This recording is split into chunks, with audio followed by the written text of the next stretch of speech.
Cartoon story. की सास विनीता जी को हिंदी फिल्में देखने का बहुत शौक था। वो पूरा दिन बैठकर हिंदी फिल्में देखती रहती थी और फिल्मों को ही अपनी जिंदगी का सच मानती थी। फिल्में देखते देखते विनीता जी को फिल्मों के डायलॉग बोलने की भी अच्छी खासी आदत पड़ गई थी और इसके साथ वो अपनी बहू पूर्णिमा को परेशान करने का कोई भी मौका पीछे नहीं छोड़ती थी। मम्मी जी, वो पंडित जी के लिए मैंने खीर बनाकर किचन में रख दी है, अलग से निकाल कर रखी है, बस 2 मिनट में आती हूँ मैं। अच्छा ठीक है, जाओ तुम अपना काम कर लो। विनीता जी चुपचाप रसोई में जाती है और पंडित जी वाली खीर में बहुत सारी चीनी डालकर बाहर आ जाती है। जब पंडित जी खाना खाने आते हैं, अरे ये क्या बहू रानी, लगता है चीनी का पूरा डिब्बा हमारे ही खीर में डाल दिया है। नहीं पंडित जी, आपको कोई गलतफहमी हुई है। मैंने तो आपकी कम चीनी वाली खीर अलग से निकाल कर रखी थी और चीनी उसमें बहुत कम डाली थी। अरे बहू, ठीक से याद करो, हो सकता है तुम काम में भूल गई हो। मम्मी जी, मुझे अच्छी तरह याद है। जरूर किसी ने तो गड़बड़ की है खीर में। मैंने तो खीर बिल्कुल ठीक से बनाकर रखी थी। वैसे तो हम पता कर लेते, लेकिन वो क्या है ना, डॉन को पकड़ना मुश्किल ही नहीं, नामुमकिन है बहू। क्या मम्मी जी, क्या कहा आपने? अब मेरे कहने का मतलब है कि ये काम जिसने भी किया है उसको पकड़ना बहुत मुश्किल है। मम्मी जी, जो भी हुआ बहुत गलत हुआ। पंडित जी क्या सोच रहे होंगे मेरे बारे में? मैंने कितने प्यार से उनके लिए खाना बनाया था। बड़े बड़े शहरों में ऐसी छोटी छोटी बातें होती रहती है बहू, इतनी भी परवाह नहीं करनी चाहिए। मम्मी जी, आप कैसी बात कर रही हैं? आप भी तो चाहती थी ना कि पंडित जी ठीक से भोजन करके जाए। अब मुझे इस बात की कोई चिंता नहीं, मैं तो जा रही हूँ फिल्म देखने। बहुत अच्छी पिक्चर आ रही है टीवी पर, अमिताभ बच्चन वाली। मैं तो चली। ये मम्मी जी भी ना सारा दिन फिल्में देखती रहती हैं और फिल्मों की तरह ही बातें करती हैं। मेरे घर के काम में तो रत्ती भर की मदद नहीं करती। शाम को पूर्णिमा का पति और उसके ससुर जी दुकान से लौटकर घर आते हैं। अरे बहू बेटा, जरा एक गिलास पानी तो पिला दो। और तुम्हारी मम्मी जी कहाँ है? क्या बताऊं पापा जी, मम्मी जी तो सुबह से मूवी देखने में बिजी है। कह रही थी अमिताभ बच्चन की पिक्चर आ रही है, बस उसी में लगी हुई है। माँ को भी ना हिंदी फिल्में देखने की इतनी आदत है कि बस पूछो मत, सारा दिन फिल्में देखती रहती है। अरे लेकिन ये तो गलत बात है ना बेटा, तुम्हारी माँ को बहू के काम में थोड़ी बहुत मदद करनी चाहिए।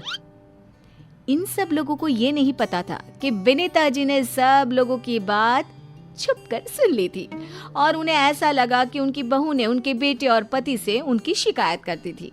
इसलिए अगले दिन, अरे बहू, एक काम करो, तुम जरा बाजार जाकर सब्जी ले आओ, आज का सारा नाश्ता मैं बनाऊंगी।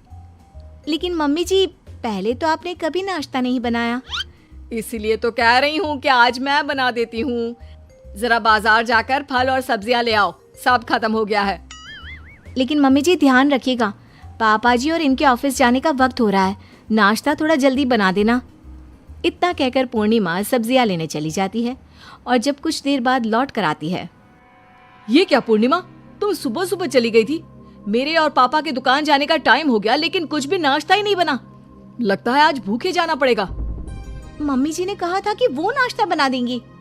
अरे तुम्हारी मम्मी जी तो सुबह से हिंदी फिल्में देख रही है, कोई नाश्ता वाश्ता नहीं बनाया उसने।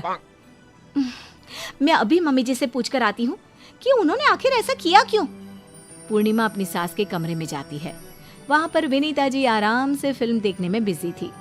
मम्मी जी, ये आपने क्या किया? देखिए, पापा जी और ये दोनों भूखे ही दुकान चले गए। आप ही ने कहा था ना कि आप नाश्ता बना देंगी। देखो बहू, जो मैं बोलती हूँ वो मैं करती हूँ और जो नहीं बोलती वो मैं जरूर करती हूँ।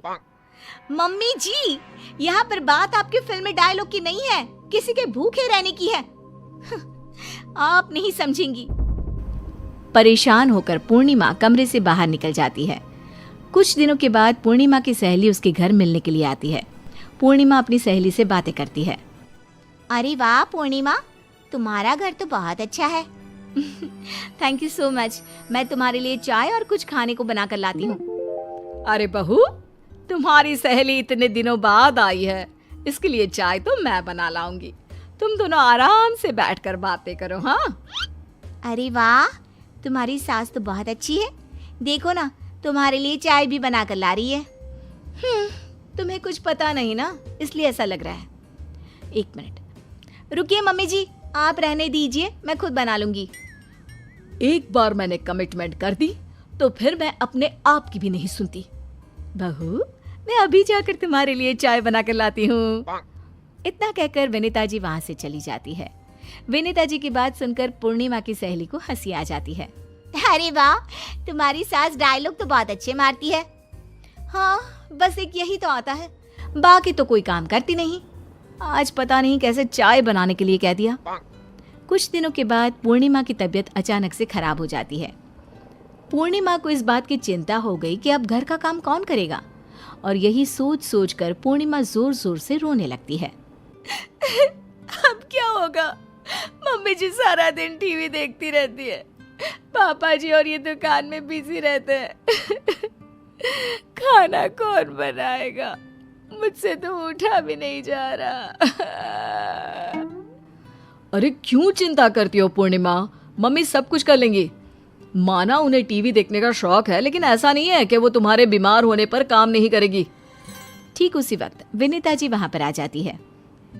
ये लो पूर्णिमा, तुम्हारे लिए गर्मा गर्म सूप बनाकर लाई हूँ, और सबके लिए गर्मा गर्म खाना भी लगा दिया है मैंने। किसी को चिंता करने की कोई जरूरत नहीं है। देखा, मम्मी पूर्णिमा ना कब से रोए जा रही थी घर के काम की चिंता की वजह से। पूर्णिमा बहू, I hate tears. Vinita ji की बात सुनकर पूर्णिमा हंस पड़ती है और घर का माहौल फिर से अच्छा हो जाता है।